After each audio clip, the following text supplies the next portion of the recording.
Greetings, dear listeners. This is Jonah Goldberg, host of the Remnant Podcast, brought to you by the Dispatch and Dispatch Media. I am still in Grand Rapids, Michigan, even though you may not be hearing this until next week. So I will be home by the time you hear this. Possibly, possibly not. I have no idea.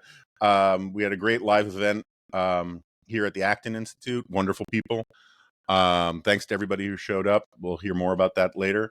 There's a lot of really exciting stuff going on in higher ed these days. There's also a lot of terrible stuff going on in higher ed, which is why the exciting stuff feels so necessary. And probably one of the most important people in that whole space is my friend, previous Remnant guest, Will Inboden. He's currently the executive vice president and provost of the University of Texas at Austin. He was formerly the director of the Alexander Hamilton School for Classical and Civic Education at the University of Florida, which is where I first met him. And he's got this great piece in the current issue of National Affairs. We'll put it in the show notes. You can find it also just by Googling like National Affairs and restoring the academic social contract, which some people have been talking about. Talking about the piece, not necessarily restoring the contract. We figured we'd have him on to talk about it. So we're going to sort of do this as if he wrote a book, even though it's shorter than a book. And so the first question, Will, first of all, welcome to the Remnant. Welcome back. Is what's your article about?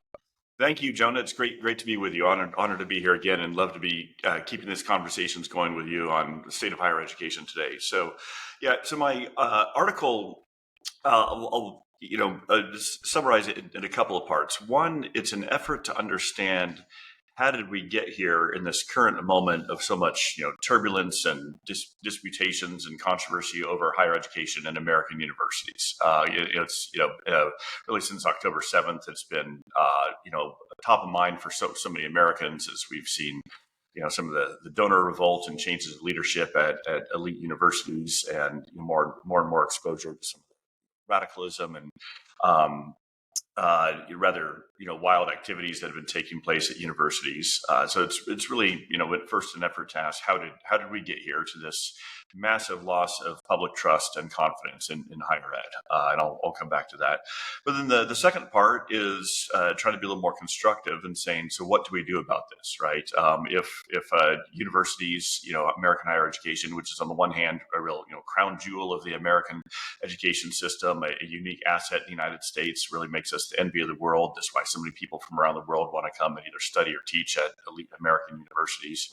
On the other hand, we in academia, universities are in a very troubled spot right now, and you see this with some of the punitive and restrictive measures the Trump administration and other state governments have been imposing on universities. You see it in the polling data. Something like over the last decade, the number of Americans expressing, trust and confidence in higher ed has been cut almost in half. To summarize a lot of the different polls, I mean that's a catastrophic decline. So it's an effort to understand how did we get there? What are the sources of these problems? But then also, is there a constructive way forward where we can preserve the excellence of American higher education? And I really want to emphasize that first part. I love universities. It's a big part of my own professional life and my personal background. But also, we need to acknowledge the troubles afflicting universities and ask what are ways that we can do things better to reform ourselves and recover the trust of the American people. So those are the main themes of the article. So one of the things I think is important, an important point let's put it this way. You run through, not exhaustively, but you make it abundantly clear that we've had this agreement, forget, it's part of what you call the social contract. Yeah. But it's also just a much more practical thing, is that we've decided as a matter of public policy, particularly since World War II, that a lot of basic medical, scientific, technological research is just done through universities. Yeah. And it's a kind of industrial policy, but it's if you're going to have something like that, this is one of these few areas where I'm for government interventions, because it's open-ended, basic scientific research where you're not going to get the Bell Labs or whatever, those kinds of things are not going to spend the kind of money because there's no obvious ROI on some of those kinds of things. And what's funny to me about it, it's a weird analogy, but like one of my obsessions is how almost all of our understandings of secular morality, human rights, conscience rights, um, um, all basically derive from Christianity. But the people who love those things don't want to give Christianity the credit. Yeah. And it feels it's very similar, is that a lot of our technological advantages come from universities, but a lot of people in my world don't want to give universities any of the credit for them. And they just want to make it sound like these things emerged ex nihilo from, entrepreneurialism, when in fact the universities play a really important role in all that stuff. Yeah.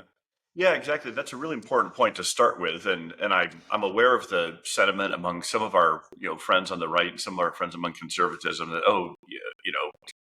to summarize, universities have been so corrupted and so debased that we just need to burn them all down, right? Just to Right. tear them all down. And I emphatically reject that because as you said, universities have produced so much good for the United States. I mean, I'll just read a quote from the article here where I'm actually quoting our some of my friends who I know you know as well, Thomas Lerman and George Gilder, at a recent Wall Street Journal op-ed they had on the importance of university research. And they said, American university research backed by public funds has fostered such innovations as the global positioning system, GPS, the way we get around, cancer therapies, recombinant DNA, and magnetic resonance imaging, or MRI.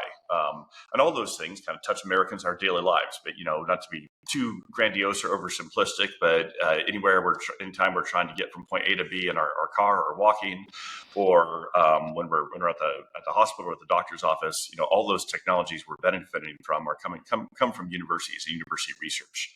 And as I tried to stress in the article, that wasn't always the case. For the first couple hundred years of American history and society, when the research university didn't really exist. It was just Harvard and Yale and Princeton as these teaching colleges, right? And they were teaching colleges and finishing schools, whether originally for ministers and later for elite leaders, but they weren't doing research. And the research part of the American university really originates little over 100 years ago, kind of the beginning of the 20th century.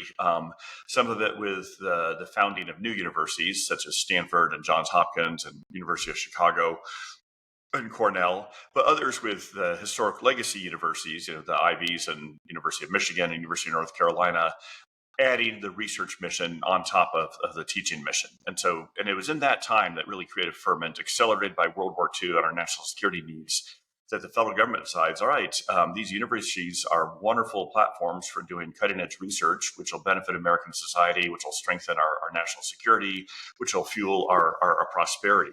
And that fusing of the research mission with massive federal support, as well as the teaching mission, it's in that milieu that what I call in my article the social contract is formed, of the benefits that the American people will provide to universities in exchange for the benefits that universities provide to the American people. And we can go into a little more detail on that if you'd like, but to summarize, that's the origins of this social contract, which has served our country very well for almost a century, but now is really at risk of being torn asunder. Yeah, and I think it's important to point out, in part because it's one of these Chesterton fence kind of things, where look, there's a lot the Trump administration has done that I think is directionally right in terms of trying to get the universities to get their act together. And I think it should be obvious I'm against anti-Semitism on college campuses. But cutting cancer research funding to punish Harvard for having bad policy on Israel or on campus protests seems like a really counterproductive flex to me. I mean, I like, there are more subtle tools one could use than ripping up contracts to research pediatric cancer, right, and that kind of thing. And but I think an enormous number of people just, it's the Chesterton's fence thing is if you don't know why the fence is up, you don't know any good arguments for not tearing it down. And I think that the Trump administration was full of that kind of sort of basic small r radicalism on higher ed. Yeah, I think I'm in full agreement there. Those are some really important points. Of you've got universities doing much good, especially on the research front, but also allowing some of these toxic ideologies and activities, particularly in anti-Semitism, to take place. And for those of us inside universities, working within them, we can appreciate those differences. Hey, the cancer research is really good. We want to support it, but we need to obviously rein in or expunge the anti-Semitism. But for a lot of ordinary Americans on the outside, they just look at it and they don't draw those distinctions. They just see it's Harvard, right? There's these Right. bad things coming from Harvard or from Columbia or from UCLA and elsewhere.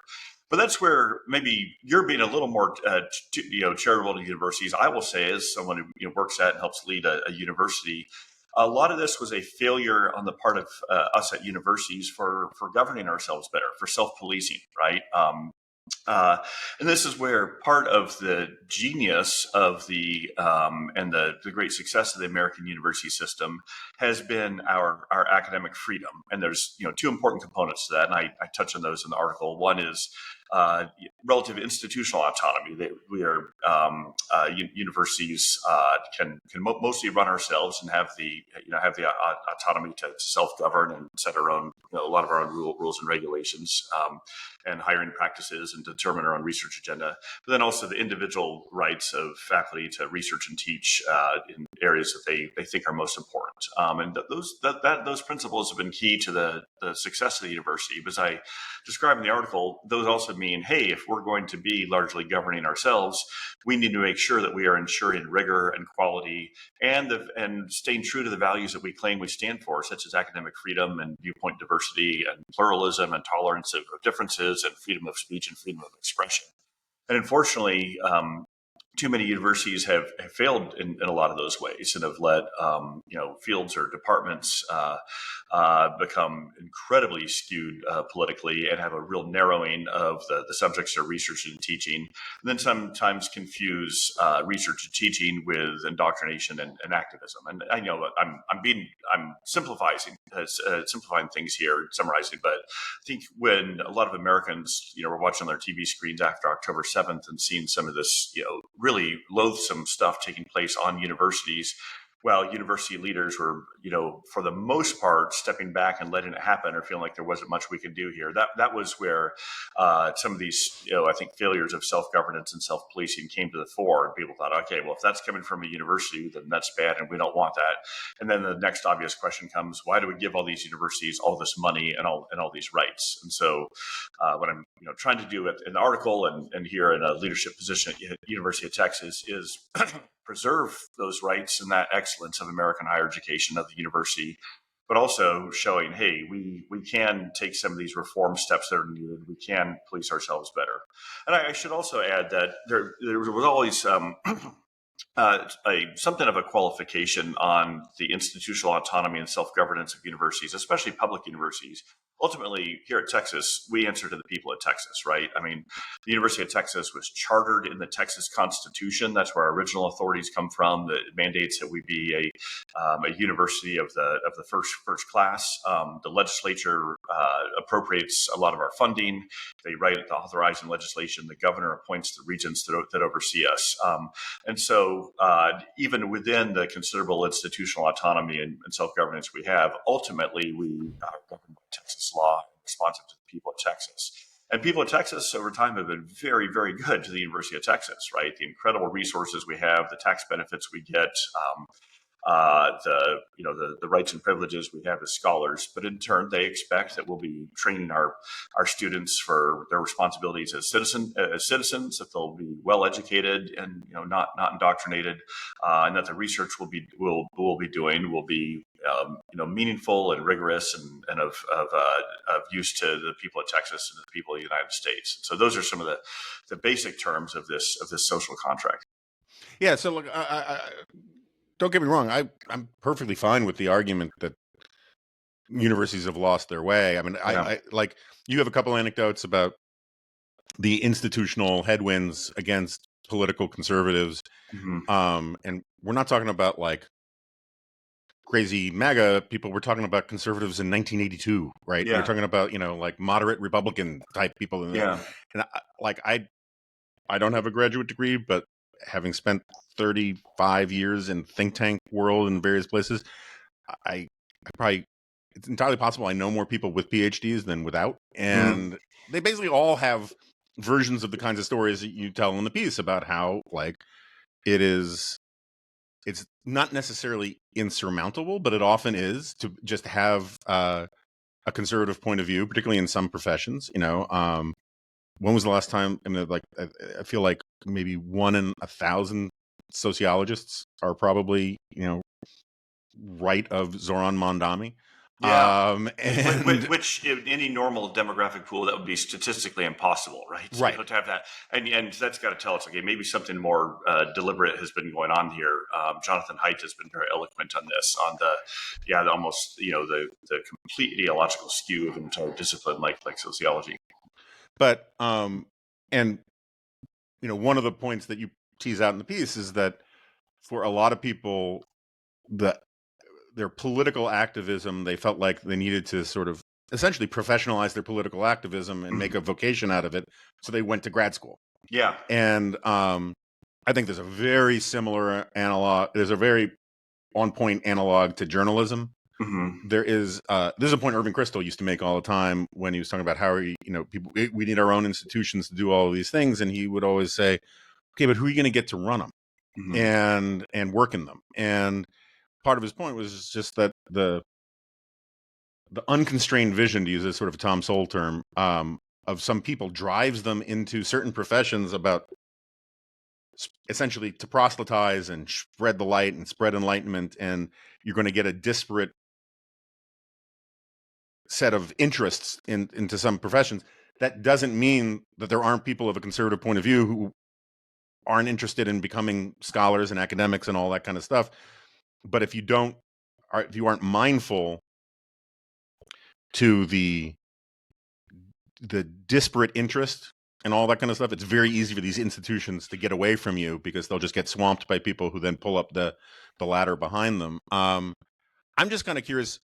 So I have a theory about this, and I'm wondering what you think about it. All right, so Joseph Bottom wrote a book about 10 years ago called An Anxious Age, I think it was called. And part of his argument was, it's sort of like what I was saying earlier about Christianity. Part of his argument was that mainline Protestantism basically ran this country. That's where our elites overwhelmingly come from. Yeah. But they had a crisis of, I think he calls it theological confidence. And so instead, they maintained their melioristic sort of evangelizing social mission mindset, but just gave up the religious part of it, and then they brought that sort of melioristic vision into the elite institutions that they ran, and did it and became sort of secular missionaries for sort of enlightened progressive views. And it feels to me that, I can't remember what he says about higher ed, but it feels very much to me that higher ed is a perfect example of that larger social transformation of wanting to sort of bring enlightenment to the masses, but shorn of any sort of theological underpinnings. It just basically becomes sort of proselytizing for secular humanism, and you get institutions that get disconnected from the mainstream of American life.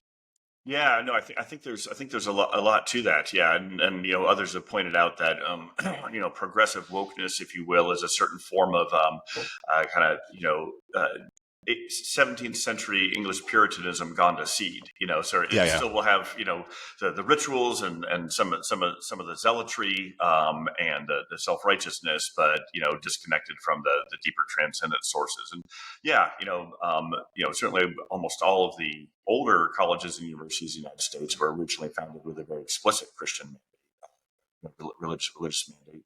And even some of the state institutions here have that. I mean, my office here at the University of Texas is in our tower, the iconic tower, which is the main building on campus, and etched on it in very large block letters is the words of Jesus Christ from the New Testament: "Ye shall know the truth, and the truth shall make you free." And I think that was intended at the time when it was first put up 100 years ago to be a sort of, moral and intellectual anchoring for the mission of this university, to be seeking the truth, and that process of seeking the truth is also the path to being a free people. Jesus meant it in more of a theological sense, but it reflects that ethos at the time, and that's much harder to find on campuses today. I want to mention another anecdote.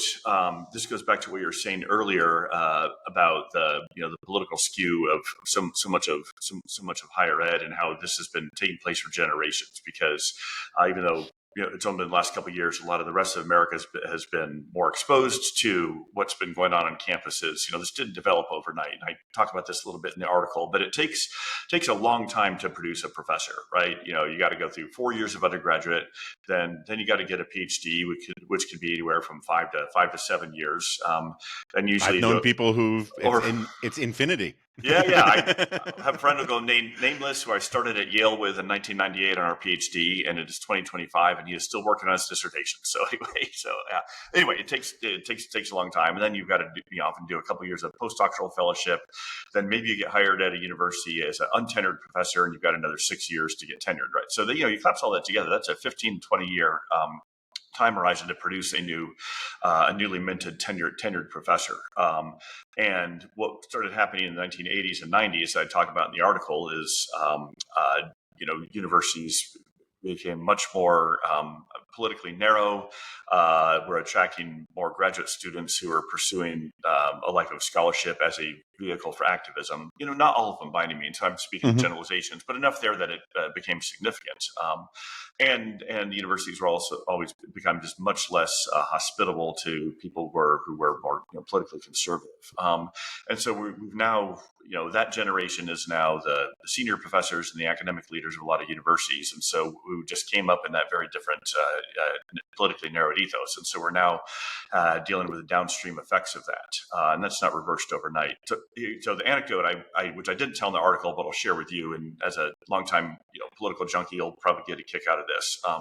Hopefully our younger readers will understand the reference I'm about to make, since it's about the 2000 election, right, 25 years ago now, when, of course, George W. Bush and Dick Cheney, the late Dick Cheney, of course, we're recording this right after his sad death, were running against Al Gore and Joe Lieberman. And so it was a very tight election, Bush versus Gore. And I was in grad school at Yale at the time, and I was driving around my pickup truck with my Bush Cheney sticker on it, so I was already an outlier. And I wasn't even like a terribly activist, but I'd worked for a Republican member of Congress, and that's who I was supporting. And so some of my friends back in Washington, D.C. on the Hill where I'd previously worked asked me, hey, so what's it like at Yale right now during this really heated election season, Bush v. Gore? They know that you're a Republican, what's it like? And I said, well, actually, in truth, there's a lot more political diversity and division up here at Yale than you might think. I said, yeah. Most of the faculty and the graduate students are equally divided between the two candidates. People said, what are you talking about? And here's the kicker for those political junkies. And this was true. I said, yeah, half the faculty are supporting Al Gore and the other half are supporting Ralph Nader, the third party far left candidate, right? And that was a real debate there, right? And so it's not that there isn't political diversity. It's just the Overton window for that political diversity or a diagram is just an entire paradigm to the left. Unfortunately, that is missing, roughly half the country who would identify as more center right. So. Yeah. So one of my oldest friends is a historian, and I remember him telling me how when he had to defend his PhD, his dissertation, one of the first things one of the very left-wing professors on the committee said was, just before we get started, I just want to tell you, this is really beautifully written. It's clear, it reads fantastically well. It's journalistic. You tell a great story. And his heart sank, because these were all shibboleths in code for, this is not rigorous hermeneuticist, impenetrable garbage. It's something that someone might actually want to read. Yeah. And she was like, and he was like, I knew I had already lost her before they asked me a single historical question about anything, was because like there is this weird Gnostic thing in academia of you create this language that normies cannot. Václav Havel wrote about this vis-a-vis communists, where you create a language that is a barrier to entry for normies, and then you say, well, you don't understand it because you don't have the Gnostic insight into the secret language of things. And I think part of the problem is that there are a lot of people in academia who come to believe it, and it becomes a kind of priestcraft where they mistake the ability to incant the right ritualistic phrases is by itself proof that they're smarter than everybody. And it really drives me kind of crazy. All right, so I want to ask you, I want to get to China in a second, but and we didn't talk about this beforehand, but there's been a bit of controversy with the Heritage Foundation of late, and I'm not asking you to comment necessarily on that, though I'm fine if you do. And I've been wrestling with this since the October 7th stuff. I'm very much a free speech guy. And I understand there's a difference between private and public universities, and the rules are different because of, the federal law obtains and all of that. But, and I fully understand it's difficult to draw lines, and that's why you should draw them wide and clear. But I believe in honor codes, right? And it feels to me that while you may have a right to say we should gas all the Jews, right, or liquidate the kulaks, or hang the N-words, or any other thing, you have a constitutional right to say these things. It feels to me like it's a violation of a deeper understanding of what honorable behavior is for a college student. And I understand there's a real problem with just sort of relabeling things something else so that you can then punish speech, right? That's the whole problem with the whole idea of hate speech, is you just decide the speech you don't like is hate speech, and therefore it doesn't count for First Amendment purposes. But isn't there something there? Isn't there like this is just not how we behave at a decent institution, is to say these sorts of things and harass people? How do you think about it? Is an honor code when it comes to speech? You're just never going to, the twain shall never meet? Yeah, boy, there's a lot there. That's a great set of questions, and I'll give a couple of thoughts. And the first one is thinking back to that infamous congressional hearing in early 2024 when Congresswoman Elise Stefanik had put some very pointed questions to the presidents of MIT, Penn, and Harvard. And I'm doing this from memory, so I'm paraphrasing, but it's something to the effect of would calling for the genocide of the Jews be against your university policies, right? Right. And instead of giving clear, unequivocal answers, they kind of hemmed and hawed and drew some technical hair splitting on what's free speech and time, place, and minute restrictions. But what I think the deeper importance of that moment is to most observers who'd been paying any attention to what's going on college campuses, it was the hypocrisy and double standards, right? Right. So many college campuses had been so intolerant of any, or I won't say any, but some episodes of more conservative speech. Had been so intolerant of vilification of people on the right, but now we're retreating behind legalistic hair splitting when it came to a question about genocide against the Jews. And so I like you. I think my default setting is to be close to a purist on free speech and both on both First Amendment grounds, then academic freedom grounds. But with that freedom does come those responsibilities, and that's actually good occasion to mention. Earlier this week here at the University of Texas, we as a university released something called the Texas Statement on Academic Integrity, and your listeners can Google it or find it on the Texas website. But the subtitle of it is Academic Freedom and Its Responsibilities, and is produced by a task force of 20 of our faculty. I helped lead the effort, but like I said, it's very much a faculty effort. All of whom you can see the names signed on there, and it starts with affirming the importance of academic freedom, of free expression, so on and so forth. Full stop. Right? Those are cardinal principles for university. But then it talks about, however, we are aware that we have real responsibility in how we exercise this, especially in the classroom. And it goes through talking about the importance of when professors are teaching on controversial or contested subjects, or maybe ones that are still disputed, right?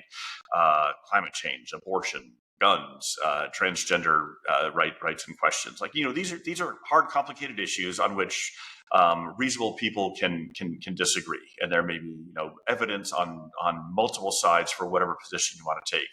And so our statement from our faculty makes clear that, hey, especially in the classrooms, we want to make sure that we are presenting this material in a balanced way, that we are exposing the students to multiple points of view, that we are making sure that it's an environment in which students who may dissent from their fellow students or from the professor are free to speak their minds. And that's I think kind of a classic back of the envelope distinction between education and indoctrination, right? Indoctrination would be if there's a very controversial or contested issue, if you only present one side and you say this is the truth, and any dissent is outside the bounds of the moral community, and that's not education. And so, so this statement tries to make clear, look, professors are free to say what they want. They're free to have their own views, but especially in the classroom, need to abide by these certain principles. And it's kind of the pledge that we are making to our students and to our fellow faculty. And so that I think is in a way getting at it's a different angle on what you're talking about an honor code, but it's effectively saying, yes, we now have these rights, but with them come these responsibilities, and here's how we pledge to uphold these responsibilities. And this isn't brand new to us. I mean, we cite statements from a century ago from the American Association of University Professors, who has distinguished history as an academic freedom organization. Of late, they've become unfortunately much more politicized. And we cite some Supreme Court precedents there too on how universities need to be these marketplaces of ideas. But being a true marketplace of ideas means you have to let the market function, and that means certain responsibilities of honorable and ethical behavior and wrestling fairly with these different views, rather than trying to stigmatize or vilify one or not allow it to be expressed at all. And we're happy to put that in the show notes. But I guess my question still remains, though, is that, like, one of the sort of refrains on this podcast is that the essence of Burkeanism is that even good ideas hit a point of diminishing returns, that every principle can be followed up with yes, but to a point, right? And I'm a Burkean about free speech. I'm absolutely supportive of political free speech in the political realm, and in terms of free press and all that kind of stuff. I'm less enamored. I mean, I have no problem with community standards about obscenity and that kind of stuff. I mean, I think we've gone too far with a lot of that kind of thing. But the question remains both, and I understand it's different between academic freedom for faculty and for students, because students are expected to behave differently than faculty are, because they are different creatures. But is there a place where speech can run afoul of these other stewardship, honor code, citizenship?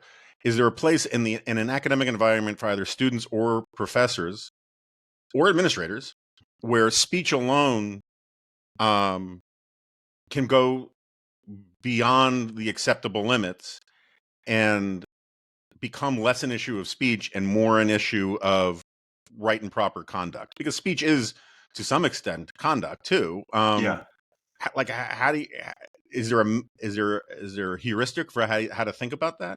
So, yeah, no, we going back to this academic integrity faculty task force that we were working on. Some of these questions came up, and I'll just give one example. We had a really good legal scholar, Steve Collis of the UT Law School, who's on the committee. And at one point, when we were wrestling through these things on kind of what are faculty free speech rights and when does it cross the line into conduct or harming their ability to be a responsible member of the academic community, he said, look, if we have a professor who sends out a tweet saying, I refuse to teach any Muslims in my class, no Muslim students will be welcome to my class, maybe you can make a First Amendment case for he's exercising a free speech thing, but we as a university would absolutely discipline him, right? Right. Because with that statement, he is, kind of, it's a self-indictment. He is abrogating his ability to be a responsible and fair professor. Now, that may be a little bit of an extreme example, but you do have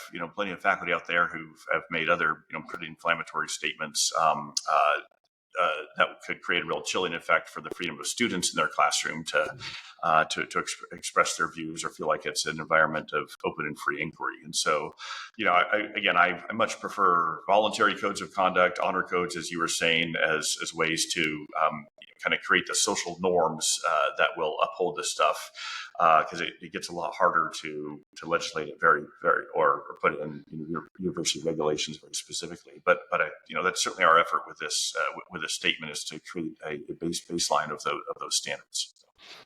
And similarly, thinking about some of the protests on campuses post October 7th, a big problem with a lot of them who they may have wanted to say this on free speech grounds, but is very quickly getting into conduct, right? When they are harassing Jewish students on the way to class and preventing their ability to get to class, or occupying certain parts of the campus that impede the basic functioning of the campus, all in the name of a protest against Israel conduct in Gaza.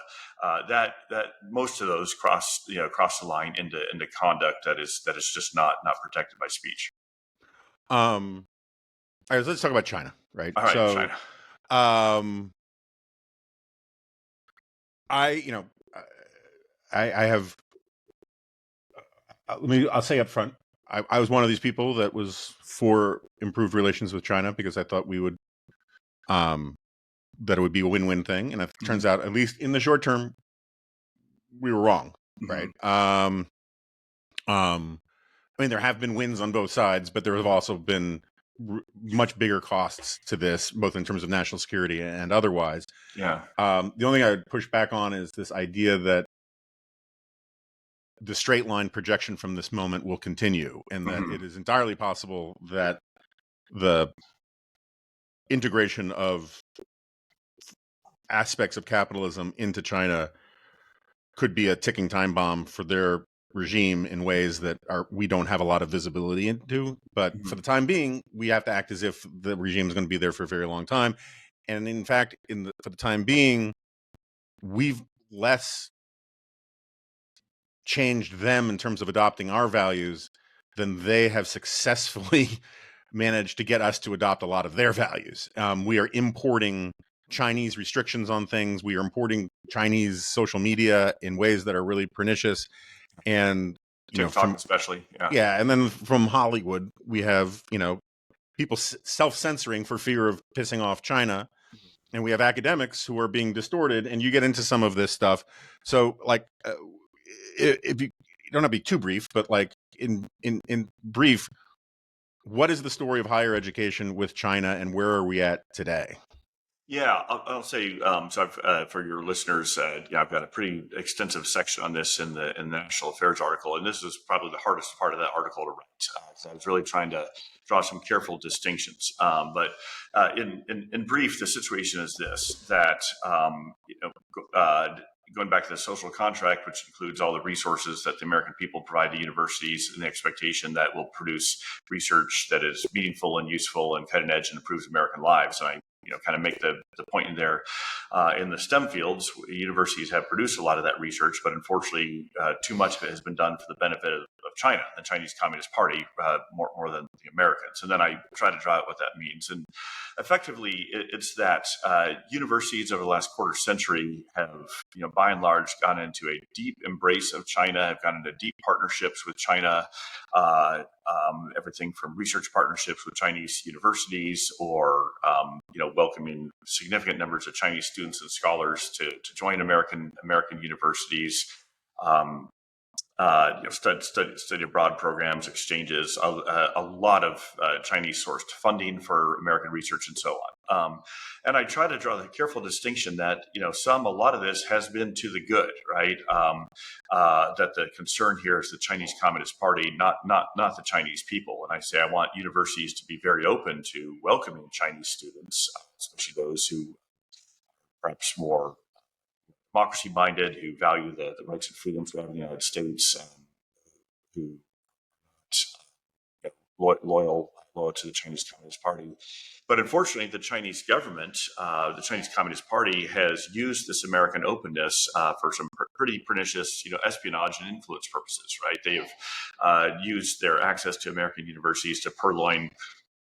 We'll never know the exact amounts; it's impossible to measure. But as a number of both FBI and the Congressional China Select Committee pointed out, hundreds of billions of dollars a year in American technology has been purloined by China, significant amounts of it from universities.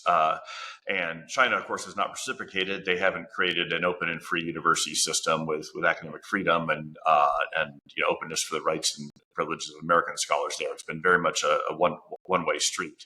And universities have, even after years of warnings or cautions from the FBI and elsewhere, been to overgeneralize, just disregarded those concerns.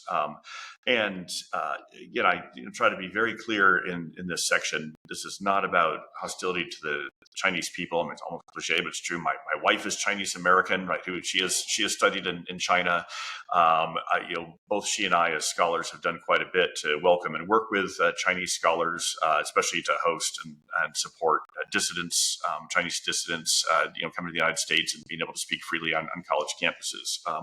And here at the University of Texas, among others, we're very fortunate to have a large number of fantastic Chinese students and scholars. So I say all that without any qualification. Need to embrace that. And yet, a number, we don't know the exact number of, like I said, Chinese students and scholars who've come to U.S. universities have been working for Chinese intelligence. For some of them, that was the condition of being able to, get their exit permission from the Chinese government or get their funding from the Chinese government to come here. Others are full-time intelligence officers, and universities have, like I said, just completely turned a blind eye to this, and it's unfortunately come at a real cost. And now that large swaths of the American public have become aware of this, that also is one of the factors that contribute to American public's loss of confidence in higher ed. Like, wait a minute, we thought they were supposed to be American universities. Why have they been doing these collaborations or looking the other way as our greatest national security threat, our peer competitor, China, has been taking such advantage of this? And so, the article is not a plea saying cut off all contact with China or don't allow any more Chinese students and scholars here. Not at all. But it is a plea, again, for universities to do our part to self-police a little better, to be more cooperative with FBI and CIA in trying to screen out the bad actors from the good actors, and just be a little more mindful of who is benefiting from these research partnerships. So I've kind of saved the best for last in some ways, which ties into this. Is we talked about the technological benefits, the economic benefits of research institutions, and all of that, and that universities, part of the social compact or the social contract is for universities do basic research, and that's great, and I'm in favor of it. And it's one of these things that, if done efficiently and correctly, I'm for. There's very few upper boundaries to how much money I think we should be spending on basic research and that kind of stuff, and I think it's great. But the other thing that universities are supposed to be producing are these things called citizens, and that's more important, right? I used to speak on a lot of college campuses, and I always try to explain to people that the liberal and liberal arts, shows you how long I've been doing this. I used to say it doesn't refer to the Michael Dukakis or George Stephanopoulos of the world. It refers to those skills, those sets of knowledge, that enlightenment-based approach to the world that makes that equips men to be free in a free society, right? It is part of that line from America the Beautiful of affirm thy soul and self-control. It's like it is part of the civilizing impulse of a liberal society is to create citizens who understand their society and the fundamental principles upon which it's based. We tend to call that stuff civics these days, which makes it sound much more boring than it is. And And universities, I don't want to speak with too broad a brushstroke. I know you're doing really important work, and you were doing great work at the University of Florida. But as a broad generalization, universities suck at this. And one of the reasons they suck at it is, I believe, not to get too eggity on this, is the incorporation of the radical of the sort of the French revolutionary tradition has a certain kind of contempt for liberal democratic capitalism, for the idea of a Republican understanding of the role of government, and instead it sees authoritarian regimes as maybe having, if they're the right kind, a better claim to the morally superior form of government or organization. And so there's a certain kind of anti-Americanism that has crept in for a very long time, that comes from the radical tradition intellectually, that says we should be kind of ashamed of our own country, and we should be more jealous of these other countries that have this much more Jacobin style, let's lift everybody up, kind of approach to things. And it, for a lot of academics, it feels like a betrayal of their highest principles to say, this is actually a better system of government. It doesn't mean we don't have flaws. It doesn't mean that slavery wasn't bad. It doesn't mean all those other things, but that we should be actually proud to be American. It feels just sort of icky and bougie to a lot of them. And that culturally has instantiated itself, suffused throughout so much of higher education. I do not envy you trying to clean out the stables on this. Yeah, there's a lot there, Jonah. But again, I just want to return to to echoing your fundamental point there that going back to the founding, one of the core missions of universities on excuse me on the teaching front has been equipping our students to be citizens, right? So not just professional employees, certainly not just activists in whatever realm they may be, and certainly not just subjects in a political sense, but citizens capable of self-government. And there's a line I quote in the article I'm very fond of from Jonah Goldberg, who wrote a great book on the decline of the liberal arts. He was longtime president of St. John's College, the great books programs there. And he said, in a nutshell, he thinks the liberal arts are those studies which help make men and women free. Right. So this is an education for freedom, not in a partisan sense at all, but equipping us for those responsibilities of self-governance in a constitutional republic. And that responsibility is not only on universities. I think it starts upstream from that, and in K to 12. But universities should certainly be a deepening and even a culmination of that part of the education. And going back to the social contract model that I described, this is one of the fundamental expectations the American people have had of universities, is that they'll train and equip students to be citizens. And with universities having our academic freedom, that has also included freedom for dissenters, right? Freedom for those who want to raise a more prophetic voice and be critical of certain aspects of America, American society, the American system. And I think we absolutely have to protect that. The problem is when universities have so overinvested on that side, the criticism of America's side, and the disparagement of it, without it being leavened or balanced with an understanding. But yes, we still are a public trust. We still have a responsibility to America, and we still have to do that citizen formation part of our mission as well. And so too often, too many universities have kind of had a sense that they are, and I'll exaggerate a little bit here, but these sort of free-floating, disembodied institutions that happen to be sitting on land in the United States, but otherwise are not really a deep part of the broader American. Yeah, it's sort of the institutional version of a citizen of the world. Yeah, exactly. Yeah. Universities of the world. And sure, we want what happens at American universities to be good for the world, but first and foremost, we want it to be good for America and recapturing that civic mission. And a lot of that starts, I think, with a renewal and reform of the liberal arts and humanities. And I delve into that quite a bit in the article. Yeah, so because it's funny, the thing I was talking about before about the sort of the mainline Protestant Christian zeal, losing the Christianity but keeping the zeal for things. There's a great line, which I just remembered while you were talking, from when Woodrow Wilson Sorry, just we on this podcast do not like Woodrow Wilson. I've noticed over the years. Yes, yeah. He was talking to an audience when he was the president of Princeton, and he said, "Our problem is not merely to help the students to adjust themselves to world life, but to make them as unlike their fathers as we can."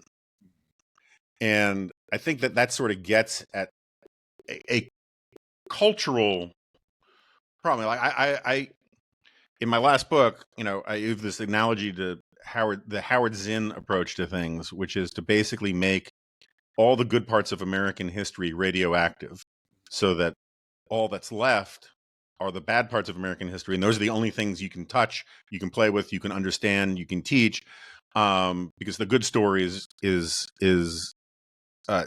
been rendered untouchable. And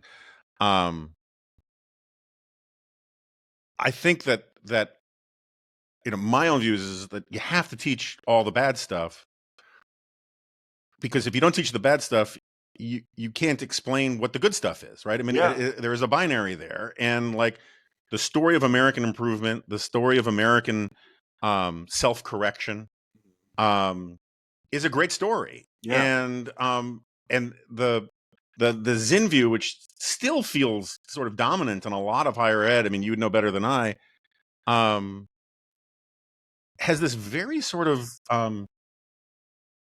block, what I guess what William James would call a block universe approach, where like there is no change, right? There was that guy, what's his name, Delgado, one of the post-structuralist, deconstructionist guys, who said that the amount of racism in the society never diminishes or increases. It just finds new forms and this kind of thing. There is this approach to the pedagogy which just simply says we can never be better than our past, and we can never be proud of it either, and that citizenship is one of these antiquated sort of things that we're supposed to teach out of you rather than teach into you. Yeah, no, there's a lot there, and I think to echo those concerns, I'll just tell a brief anecdote, which I share in the article too. Is a few years ago, when I was teaching a master's degree class here at the University of Texas, is for students getting a master's degree in international policy, effectively, and it was a class on the history of international relations, right? So it's not even a class about American history, but again, to emphasize the point, these are master's students. So they've already graduated from high school. They all have an undergraduate degree, so they've had a lot of education already, and now they're doing their master's degree. And I was doing a unit on the American Revolution as a geopolitical shock, right? It's just this remarkable event where, for arguably the first time in history, you have this band of peasant farmers and rabble rousers who are able to successfully rebel and break away from at that point the largest and most powerful empire in the world, the British Empire. And so that was very transformative for the international system and leads the way for the transition from the age of empire to the nation state. In the course of this class, about 30 students in it, I just kind of offhand quote a few lines from the Declaration of Independence. And I get back all these blank stares. And I realize the students don't recognize what I was just talking about. So I paused and I said, okay, no embarrassment here, but I just want to see a show of hands. How many of you have ever once in your entire life, high school, college, whatever, read the Declaration of Independence? And only 2 hands went up. And I was just, stunned. And then it got worse. I said, okay, just curious, how many of you have ever read at least some portion of the 1619 Project? And virtually every hand went up.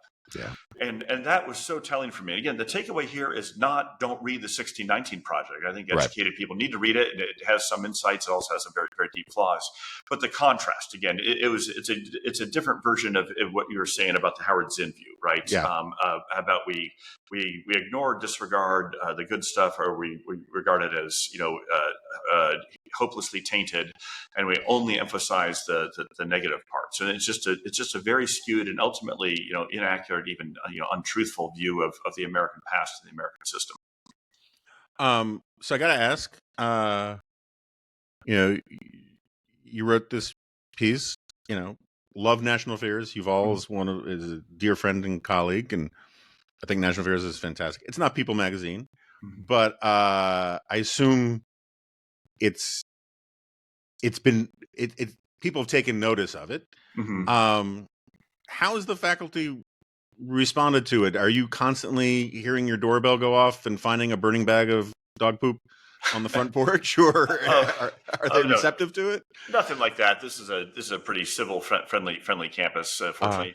But yeah, I will say it's safe to say it's gotten quite a bit of notice, both here on campus. Quite a few faculty have read it. I'm still regularly getting feedback. I will say it's resonated with a lot of faculty. I've gotten a lot of favorable feedback of people saying in different ways they appreciate that I had said this, or that it laid out or put into longer words some intuitions that they had, but they hadn't quite been able to fully articulate. A number of other faculty have been very unhappy with it, and particularly faculty who have been more of perhaps a progressive activist mindset, because a lot of the article was calling out how I think that's been unhelpful for higher ed overall. mhm. So there certainly have been concerns, but at the end of the day, my goal with this was to analyze the current situation, understand how we got here, propose a way forward, and just provoke a debate. And certainly the last part of provoking a debate, I think it succeeded, and so I'm glad to have been able to do that, even if some of the people reading it have been pretty unhappy with it. I think it's important for academic leaders to try to put out some markers on, say, here's where I think that our university, the campus, needs to go, and here's some conversations and debates I want us to be having on campus to service these issues. And we touched on it briefly before, but I know, I'm pretty sure I read that UT sort of broke out from the pack a little bit on this grand bargain thing that the Trump administration has put out to universities. Can you just sort of, first of all, explain what that was, and then maybe where you guys come down on it? Sure. Yeah, I can share a few things. I gave an interview with the Chronicle of Higher Education, I think last week. We're talking about the summit. First, I'll say, mindful of the timing and when this might be released. If this Trump compact question, it's a moving target. It's in flux, and so I'll just share what the current state of play is. So, very briefly, little over maybe a month and a half ago, the Trump administration released what they called a White House compact proposal to 9 different American universities, essentially saying, here are some policy goals that we want you to commit to: freezing tuition levels, bringing more viewpoint diversity to campus, having institutional neutrality, not having a university as a university, taking political stances, things like that. And then saying in there, if you will sign this or sign on to this, there'll be considerable extra federal funding benefits, but if you don't, or if you violate the terms of this, there'll be some pretty strong punitive measures triggered by the Department of Justice and maybe the loss of all federal funding. So that's a kind of a summary of the original term. I'll say that at the Texas end, we appreciate the Trump administration's affirmation of a lot of the good reforms that we've been doing here. That's why we were one of the 9 universities that they originally approached for this and selected, and we share and are already doing, either with Texas law or university policies, pretty much all of those policy outcomes that they want. The problem or concern for us is, like I said, some of those enforcement mechanisms or punitive measures, which would clash with Texas state law, ultimately governed by Texas state law, and were just very heavy-handed, and would pose real problems for our academic freedom and institutional autonomy. But the good news is the White House has been treating this as basically the start of a conversation, right? And they've been very open to conversations on those terms, and particularly I think they've encouraged that we say, look, we share in our compliance with a lot of these policy outcomes, but for a host of reasons, the original terms of that legal remedy are very problematic for us. But they've proven very open to discussions on that, and I'm not quite sure what the final resolution of this is going to be, but we've been pretty clear, and they've been very understanding of the importance of preserving those self-governing aspects or staying in compliance with Texas state law. Yeah, I mean, the self-governing part of it is part of the reason. We had a great piece at the Dispatch by Keith Whittington on all this, where he thinks it's it would be kind of a suicide pact for universities to buy into at least the original version as proposed, and the offer was in some ways an attempt to preempt losing in court by just getting everyone to voluntarily to agree to some things that would not stand scrutiny in court. I'm not expert enough, I'm not even amateur enough to adjudicate a lot of those issues, but yeah, I read that Keith's article in Dispatch is very good. Yeah. But my question is, and this is less as a, you're a suit now, you're management at these schools. The man. You're the man, and you have to speak as, as you have a fiduciary obligation to speak for your institution and all sorts, which I respect, and is all fine. But as a historian, particularly an American historian, who's done a lot of work on the American presidency and the role of government, and who's taught classes about our constitutional order, isn't it a little troubling that the executive branch just basically gets to essentially usurp Congress's role in writing what the contours of what the social contract, as it were, with higher ed is? I mean, this does not feel. I mean, I understand the left has been doing versions of this with various things through Title IX for a very long time, and good for the goose is good for the gander kind of thing. But I didn't like when the left did it. I don't know that means I should like it when the right does it. Shouldn't this be up to Congress and, really, as you keep pointing out, up to the states? And this is just not a role for the executive branch to do certainly without congressional buy-in. Well, I would say I would share a lot of those concerns. I'll try to give a somewhat nuanced answer on that. The first is your point there that yes, the federal government has been engaged in some fairly intrusive and even coercive measures towards universities for a while. It really accelerated under the Obama and then Biden administrations with a number of their directives on kind of tying federal research funding to compliance on whether it's loss of due process rights in Title IX proceedings or DEI or different problematic diversity mandates or adopting much more progressive definition on transgender issues, for example. So universities, I think, did ourselves no favors by not remonstrating against those measures before. So that did set, I think, a really troubling precedent. But one also needs to say that as long as universities are going to be taking federal funding, and this goes back to the origins of this with World War II and then the early Cold War, the National Science Foundation, NIH, some of those executive branch agencies that rose up during that time, provide federal funding. There's always been some measure of conditions or strings that come along with that. A lot of it makes sense, right? If we're going to give you these hundreds of millions of dollars, we expect certain outcomes and certain quality and certain rigor to be followed. But the original terms of the Trump Compact, as we described earlier, I think were another example of further executive branch overreach there that I think contributed both on state authority in the case of Texas as well as congressional prerogatives. But the good news, like I said, is it's been our experience. The White House is willing to have a dialogue in this, and I think show a willingness to modify some of those measures, which pretty much no university could abide. Certainly that we couldn't either. All right, Will Inboden, thank you so much for doing this. Hope to have you back, and good luck out there. You're going to need it. Thank you, Jonah. It's great to be with you. As always, great to be back on the show. We'd love to bring you back out here to Austin for a return visit too. That would be fun. Be happy to do that.